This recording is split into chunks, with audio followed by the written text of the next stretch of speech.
السلام عليكم ورحمة الله وبركاته. اللهم صل على سيدنا محمد وعلى آله وصحبه وسلم.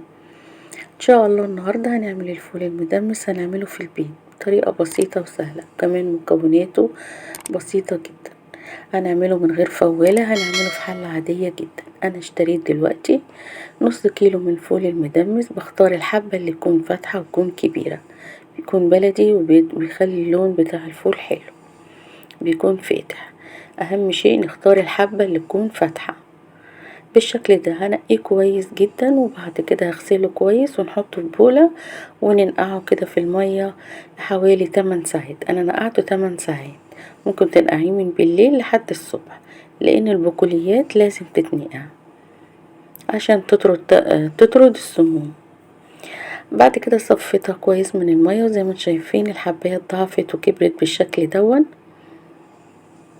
ومعايا ربع كوباية من العدس الأصفر، ومعايا كمان ربع كوباية من الفول المدشوش،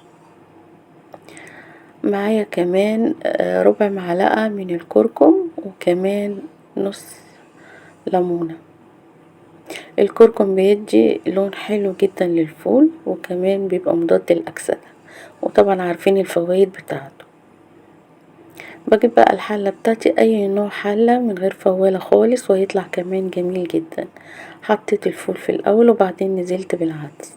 العدس كمان بيدي لون حلو جدا للفول وبيخليه فاتح. حطيت الفول المدشوش، ممكن تستبدليها برز او الغلة بتاعت القمح. حطيت بعد كده مية مغلية، لازم تكون المية تكون مغلية، مينفعش مية تكون ساقعة علشان ما يسودش لينا الفول، تكون مية تكون مغلية. وبعد كده كمان حطيت الكركم، وعصرت كمان نص الليمونة. الكركم هيفتحهالي ويخليلي لونه مصفر كده وحلو، وعصرة الليمونة متخلوش ان هو يسود خالص.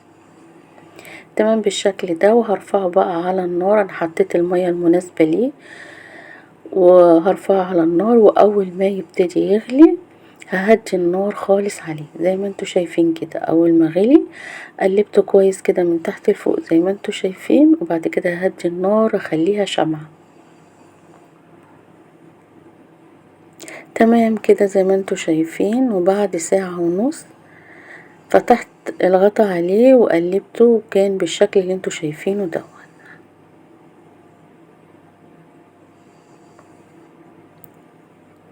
وبعد كده بعد 3 ساعات بالظبط لقيته استوى معايا، والفولة زي ما انتوا شايفينها سليمة بس زي الزبدة.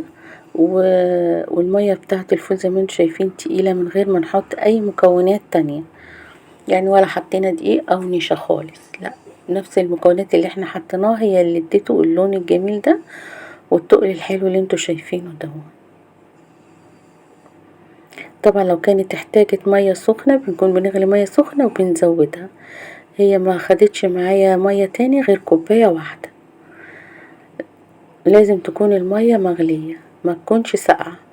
زي ما انتوا شايفين الفولة مستوية جدا زي الزبدة بالظبط. تمام بالشكل اللي انتوا شايفينه ده. خدت معايا 3 ساعات بالظبط واستوت معايا وبقت بالشكل اللي انتوا شايفينه ده.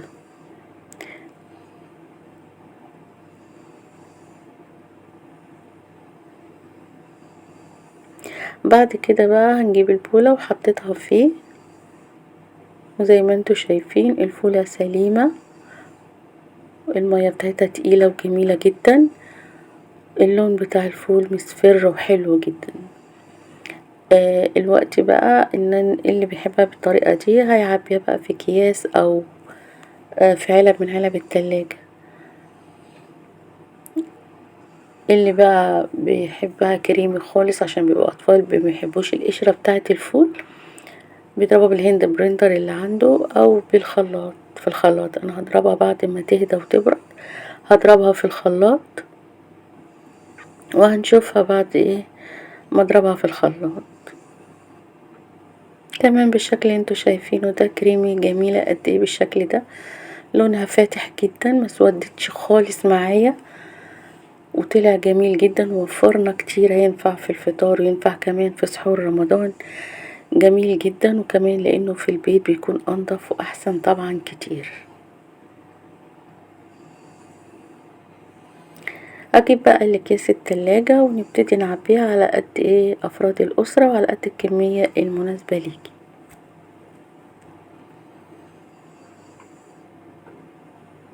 اهم شيء ان احنا نختار حباية الفول اللي تكون فاتحة وتكون بلدي، بتخلي اللون بتاعها ابيض وبيطلع كريمي بالشكل اللي انتوا شايفينه ده، وما بيسودش معانا. ما نفتحش الغطا بتاع الحلة كمان كتير، لان لما بيتعرض للهوا كمان بيسود. كمان نص الليمونة منعت كمان ان هو يسود خالص مني. كمان ربع معلقة الكركم وما نزودش عليها.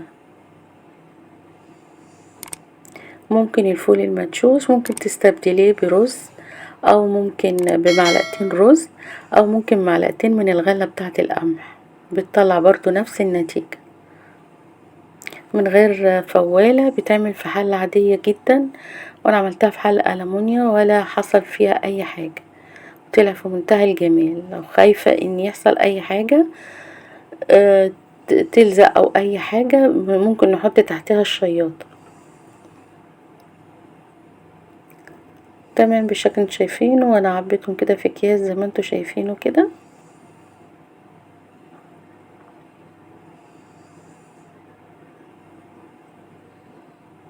وكده بيبقى جاهز ان انتي اول ما بتفتحي الكيس على طول بتحطيه وتسويه على طول.